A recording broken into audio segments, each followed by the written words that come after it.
Cheryl Eubanks, my one and only Eubanks sister-in-law. The rest of them were sisters, so I had a bunch of brother-in-laws. She fought the fight for a long time, right up until God called her home. It's my honor today to add to some of the memories we have of Cheryl. As I looked in my closet this morning, I noticed this necklace that was popular a few years back. It's supposed to represent what we treasure most in our life.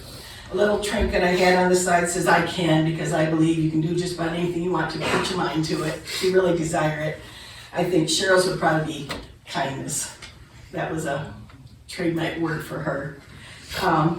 If I looked inside here, I've got different ones, they're supposed to represent other things that we really cherish. And it says, first thing I had was a cross for my faith in Jesus Christ. Then I had a piano, which some of you know I love to play the piano. Just to play music, and it's like therapy to me, depending on the mood I'm in. A heart with grandma on it, it's obvious, since all my grandkids are here too.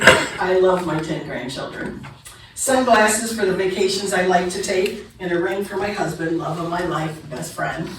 And I started thinking, wonder how Cheryl, would she fill in her little, the little trinket here. Some would be the same as mine, such as the cross, the wedding ring to the man she admired and loved so much. And of course, her mom and grandma heart. She was always talking about her kids and grandkids. And next I might see a baking pan. I've seen videos on Facebook where she was teaching Brylee and Henley how to bake things. Evelyn, it's your job now to teach Vivian how to bake. Don't laugh. Now there would be a book, because she was an avid reader. She loved reading books, and she'd go off in a corner and she'd just reading all the time. Perhaps a gardening can for her beautiful flower garden or vegetable garden. And as you've seen around this room, there would definitely be a scrapbook. She liked taking pictures, she liked doing scrapbooks. If you looked and saw some of these, it was an art for her. She just didn't plunk it in there and leave it. She journaled, which is amazing the way she did these things. Perhaps there's one thing that was our trademark in public.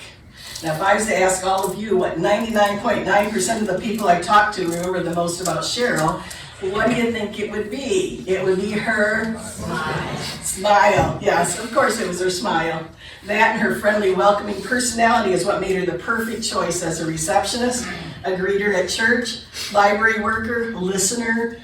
You get the picture.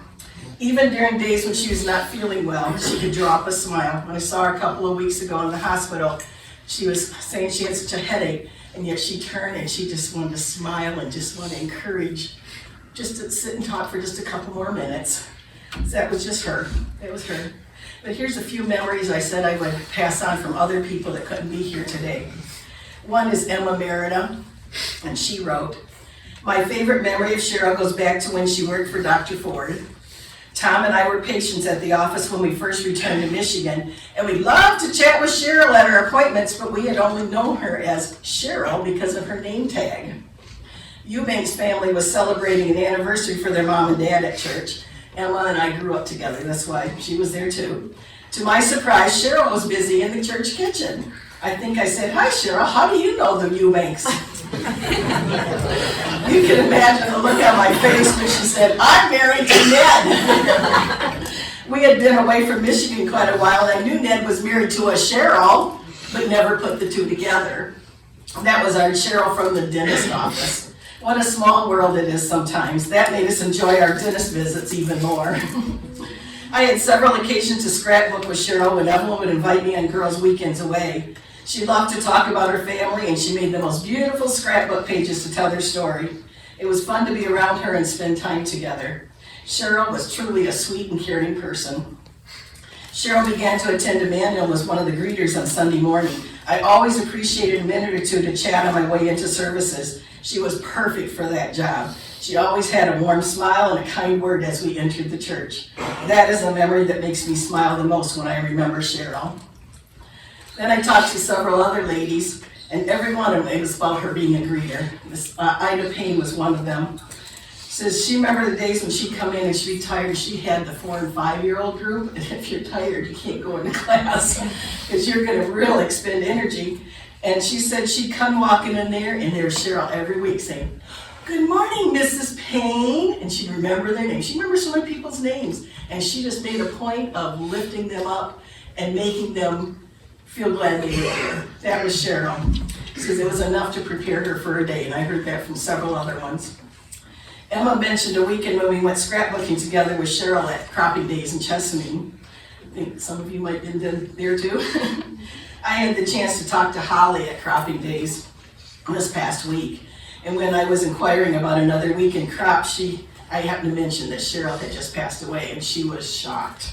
She says, "I can't believe it." She wrote back the next day after she read the obituary, and her words, and I quote, "I absolutely loved her voice.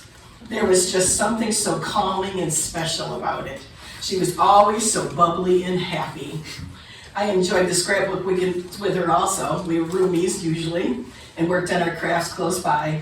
I enjoyed our conversations and sharing all the new ideas we tried with lots of laughter. Holly knew she wouldn't be able to visit this week, and so she wanted to make sure that she knew she was sending her condolences to the family.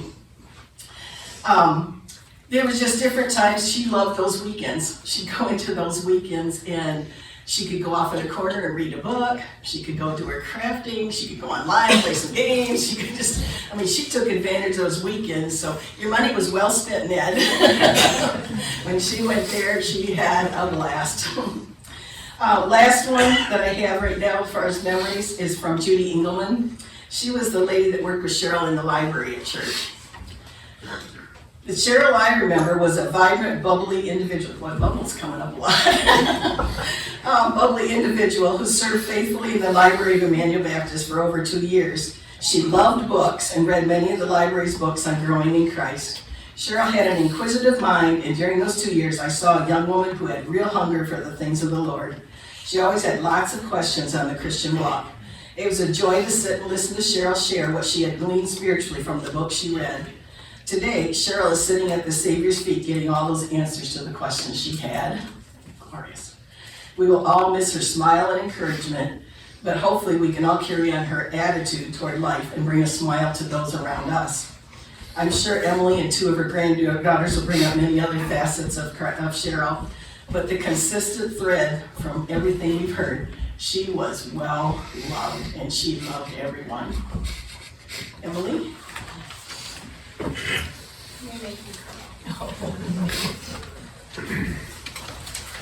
not going to be nearly as composed as she was, but I'm going to do my best. I'm just going to go ahead and read and try not to make eye contact. As my aunt said, my name is Emily. I'm Cheryl's daughter. Thank you for coming today. It means a lot to our family. I know my mom is up there looking down on us, and I know if she were here right now, she'd be telling us all to stop making a big fuss over her. That's just the type of woman she was. She never wanted anyone to make a big deal out of anything or go out of their way for her. I think she really underestimated the impact that she had on people, because though she really kept her circle small, her impact was huge, no matter how little time you spent with her. Putting this together has clearly been difficult, but I think it's been so difficult because she was so dynamic in the person that she was. She was able to relate to so many people. It feels impossible to summarize her qualities and her capabilities. Like I said, she was so many things to so many people, and she gave you the part of her that she knew you needed at that time. Even when diagnosed with cancer, she cared more about how her diagnosis impacted others than she did herself. I can't tell you how many times she would say, "I'm so sorry that you're dealing with this," even though she's dealing with it. That's just the type of person she was. No matter how many times I rewrote this and edited it, it still feels like I just can't capture the person that she was, but I'm going to give it my best shot. So, as my aunt said, she loved scrapbooking. If you didn't have a chance to look at her scrapbooks, you should, because they were not only beautiful work with the pictures, she did a phenomenal job at journaling and telling you the things that she learned and the life lessons that she learned along her way. She was very creative. She loved the weekends at the scrapbooking retreats with her scrapbooking friends, as she would call you. I think the thing that she loved the most, though, at those retreats was the food. Yes. She would come home with these beautifully made scrapbooks, and then would talk about how delicious the food was and how cute it was, and all of her little hands, the way she used her hands to talk. She loved her food, and you would never know it. She stayed so thin. Despite the occasional six-pack of Krispy Kreme donuts that she would eat on her way home from work. She loved her sweets. She made a joke while in the hospital. After my dad and I told her how proud we were of her for her strength, she said, "Prove it with chocolate." She still had her humor, even after all of that. She loved to read and she loved to shop. It was our favorite thing to do. We would shop when we would end a day at Barnes & Noble. We would purchase a ridiculous number of books, sorry Dad, grab a coffee and start reading. Another thing we always did was go Black Friday shopping, a tradition that started when I was in high school. She and I would go for hours with the intention of Christmas shopping, but would usually turn into us encouraging one another to spend money on ourselves. We had a lot of fun on our shopping trips, and that is definitely something I'm going to miss. She started a new tradition with her grandchildren. Every year she took Brylee, and when Henley was old enough, she joined in too. They went to school to go shopping. I know they have very fun memories of their Nana going to school to go shopping. It's a tradition that I will continue to keep the fun memories of her alive. She loved her video games. We all know that. She talked about it all the time, and I understood none of it, okay? My brother told me that was one of his fondest memories, was how often they would play video games together. And as she got older, she started playing The Sims, Tomb Raider, and the latest was World of Warcraft. Yeah, she would always try to explain to us how she played or the guild that she belonged to, and the many friends that she made that were kind enough to help her out because she had a hard time keeping up with the young ones, she would say. She had some amazing qualities. She was an extremely hard worker, intelligent, quick-witted, and probably the least judgmental person I've ever known. She started at Hilltop Dentist without knowing a thing about dentistry and grew to eventually become the office manager. If she didn't know something, look out, she was not going to stop until she figured it out. After she got sick, she retired from Hilltop, but would come to my office on occasion to help me out. I still have her notes around the office, and I'm so thankful that we do. It's odd how much you treasure these little things, even her handwriting, when somebody that you love passes away, but it's these things that help me feel closer to her. She's the only mom I knew that would rap Eminem songs on the way to work. Right, Nicole? And then walk into church and be able to sing her favorite Christian songs. She had such a range of personality, and I think that's what made her so relatable to everybody that she was. Everyone loved my mom, her smile, her gentle manner. She was truly one of them. She taught me so many things, too. She taught me how to be kind even when I didn't want to be, the importance of being self-sufficient, to have nice posture, she was constantly on the posture, and the importance of exercising. But if there is one lesson that my mother taught me that she would want everyone here to learn today, it would be to never judge anyone until you've walked in their shoes. It did not matter the scenario. If you came to her arguing one side, she would always show you the other. And it used to be extremely frustrating to listen to as a teenager. But as I grew older, I started to appreciate it. Maybe not so much in the moment, but after I had time, I appreciated it. It never mattered to her your story, your past, what you did or you didn't do. She loved you anyway, and she didn't judge. Most importantly, she loved the Lord. She leaned on him when she was anxious, and she celebrated him when she was full of joy. One of her favorite songs was Praise You in the Storm. If you haven't heard it, I highly recommend you listen to it. It's a song I'm certainly holding on to now. Confession time. I found her journal that she wrote at the start of, when she wrote it at the onset of her diagnosis back in 2018. I read it. Yeah, I know, I've always been nosy, and just because she's not here with us now doesn't mean I was going to stop then. But in it, she had several prayers to the Lord for strength. She wrote how joyful she was, even when facing stage 4 cancer. I think I prepared myself for this one. To close, I would like to talk specifically to my dad. I've never been prouder to call you my dad. You did such an amazing job these last 4 years, taking care of me. And I know she felt the exact same way. How do I know? Well, remember that journal? And there were several times that she stated, I have the most amazing spouse that takes such wonderful care of me, and I'm so grateful for him, among several other things. I can't express how proud I am of you, and you should know that you did everything you possibly could these last 4 years. And you were part of why we were able to have her these last 4 years. Thank you for doing what most people couldn't do, and doing it even when you were scared.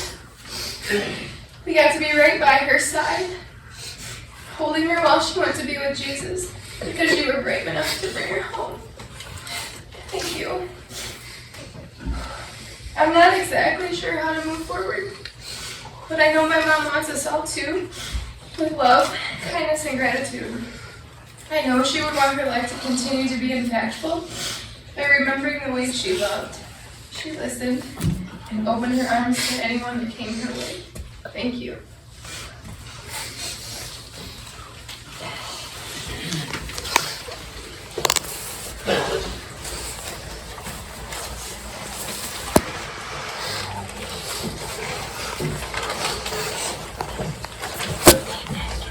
Hi everyone, I am Cheryl's oldest granddaughter, and my name is Brylee. My first memory of my mama was me going to her apartment and spilling out of a glass full with beads on her floor. Another memory of my mama is baking. I love to bake with her. My mama was so nice. That one year for Christmas, my mama got me a toy that I had really wanted at the time. My mama was the nicest mama in the whole universe. I write her letters every day on the bus after school, since I am on the bus for a long time.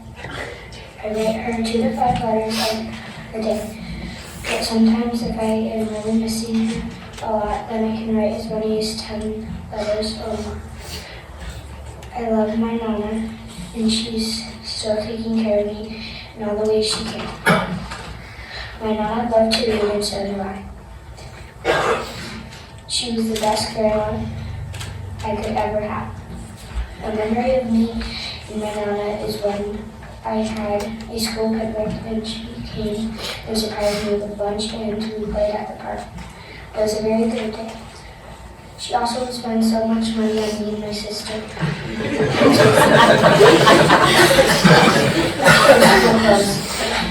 One time she spent $500 on me and my sister. Wait a minute, what?